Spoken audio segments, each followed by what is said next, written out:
Welcome to the Myth and Magic Authors Podcast, folklore and fantasy topics aimed at creative storytellers. To write stories and challenge your brain with exciting ideas, delve into these presentations and reflections. See how fantasy realms are based on actual world history, legend, and lore. Study fairy tales, nature fables, and supernaturalism to engage in a jumble of concepts that will trigger your fancy and get you writing imaginatively. Now, here's your host, Neil Mack.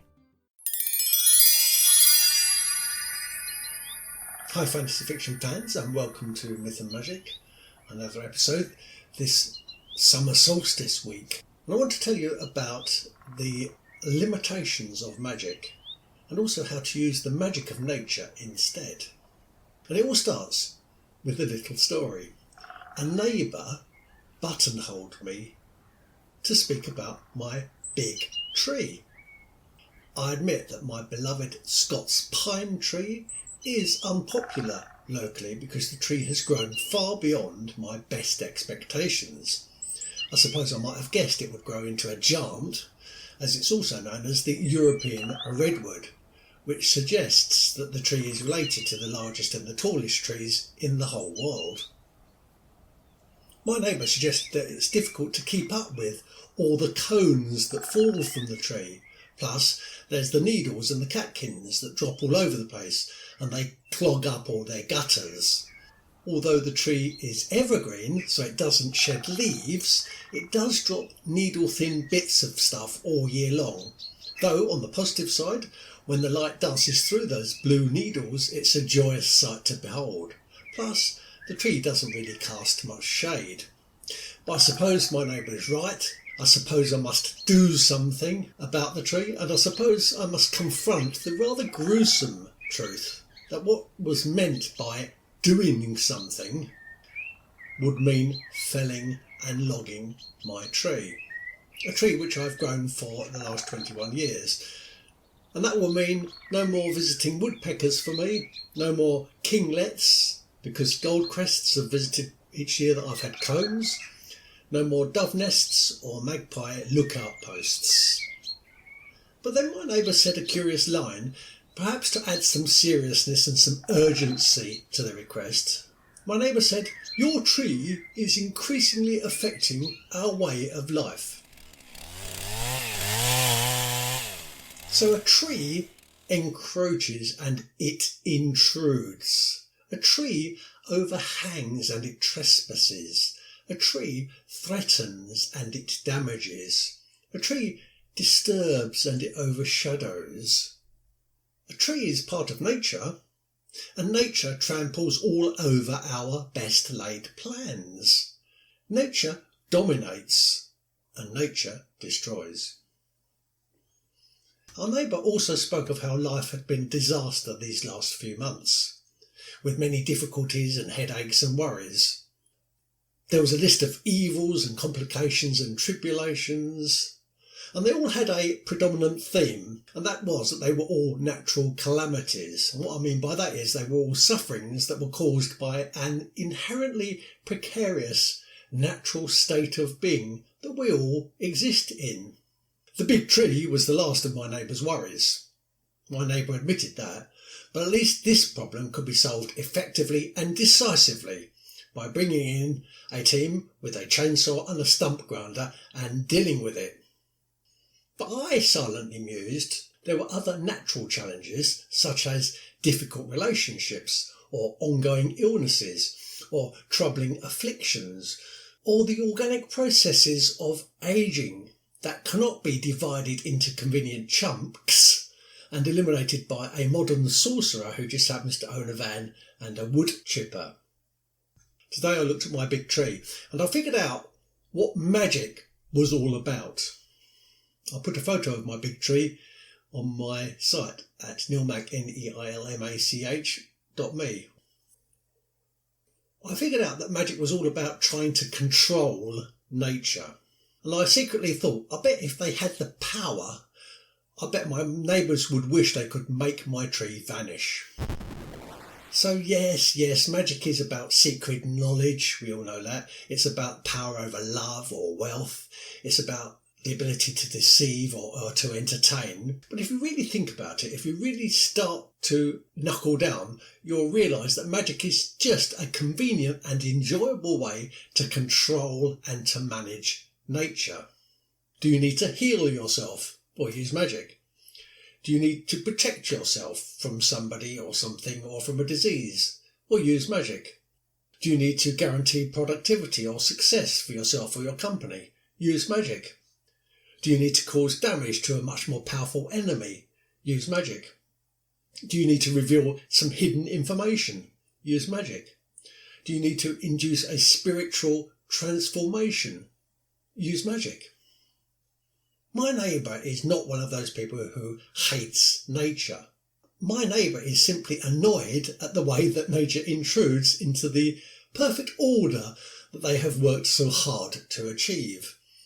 Nature has a habit of emptying itself onto a well-managed and meticulously arranged existence. In other words, my neighbour hates the way that nature drops needles and cones all over a neat life. You've seen and you've heard the same kind of thing over and over again during the last few months. During the pandemic, you must have heard sentences like, I wanted to travel, I wanted to get wed, I wanted to start a new career. And then this COVID thing happened and all my plans have been scuppered.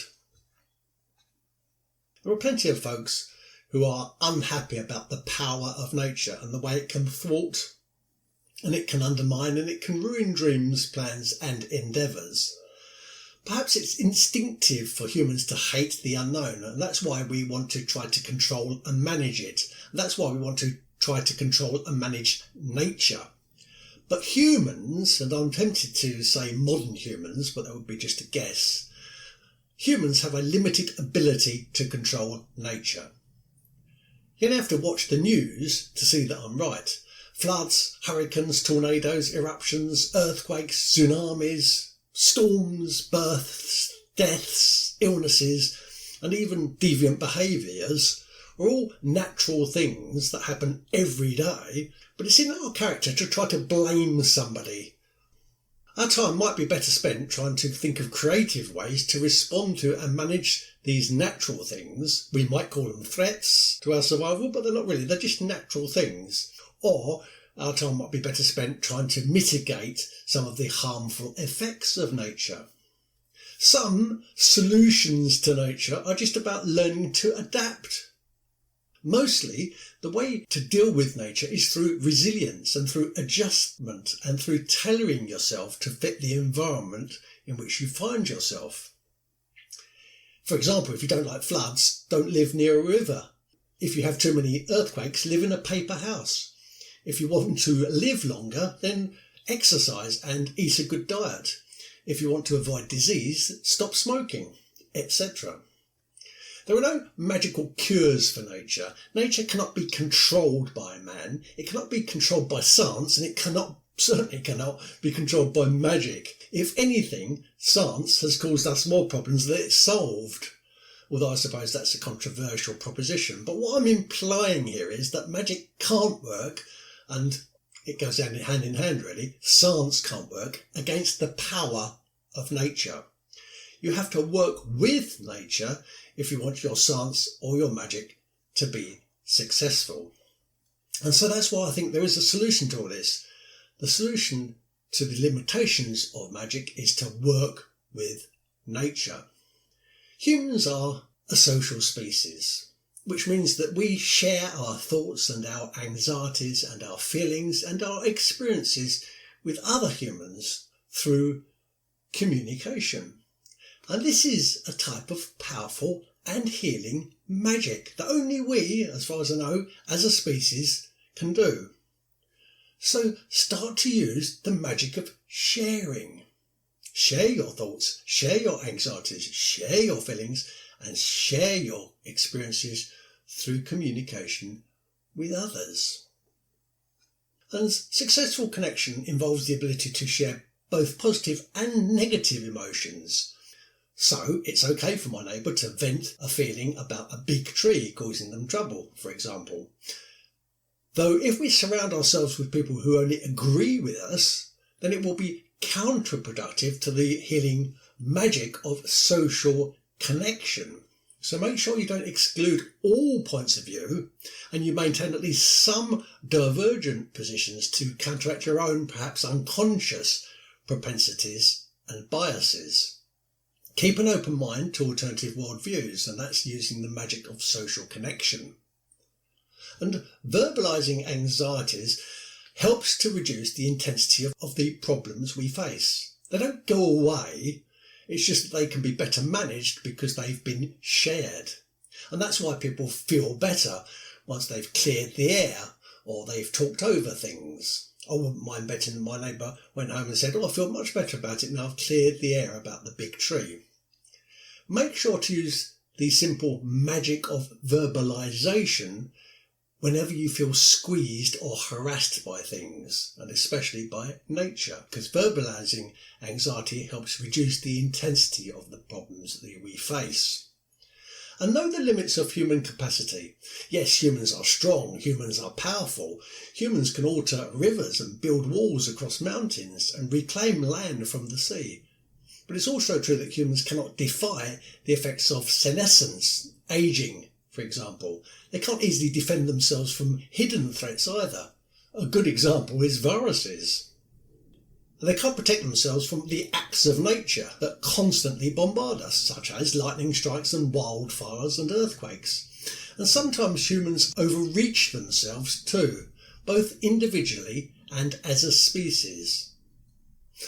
The United Kingdom government used to have a Know Your Limits campaign, which was supposed to discourage binge drinking.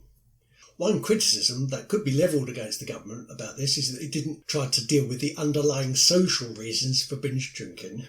But I propose that we repurpose that old slogan for 2021 and update it to the following. Humans, know your limits. Change your route or think again when nature surprises you. If we've learned anything as a species over the past 2 years, maybe it ought to have been that it's now time to change or improve our own behaviour instead of waiting for nature to alter direction for us.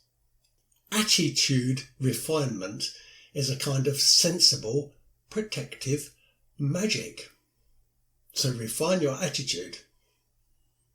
And humans have created society, and within society we have introduced a type of magic that is provided by protectors and guardians. They are not wizards, nor are they witches or magicians, but they do possess the ability to make things better for us.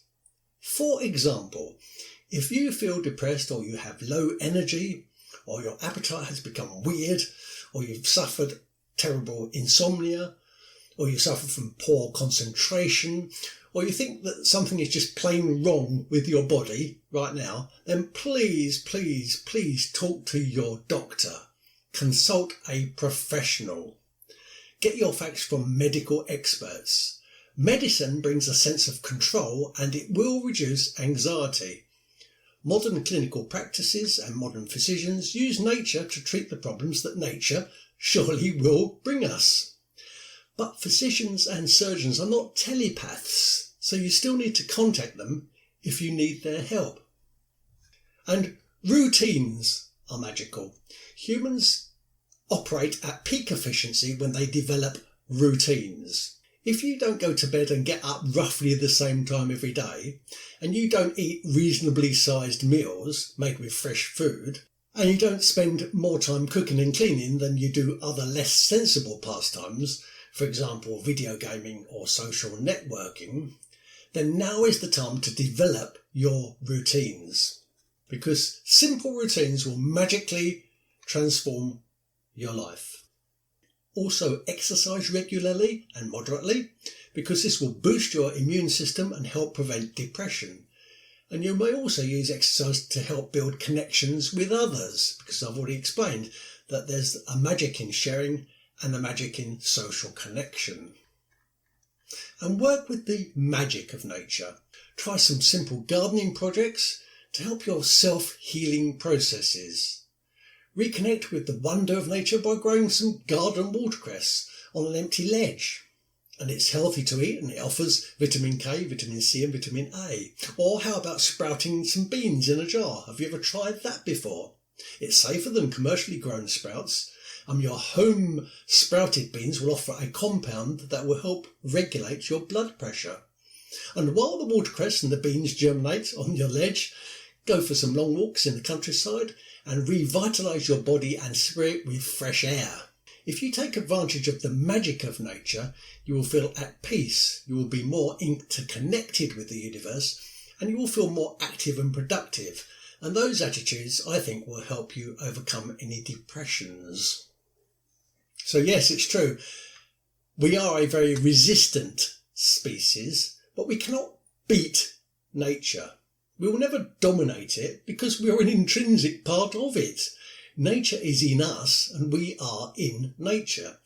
Any authority or influence that you think we have over nature is only artificial and it will never be permanent.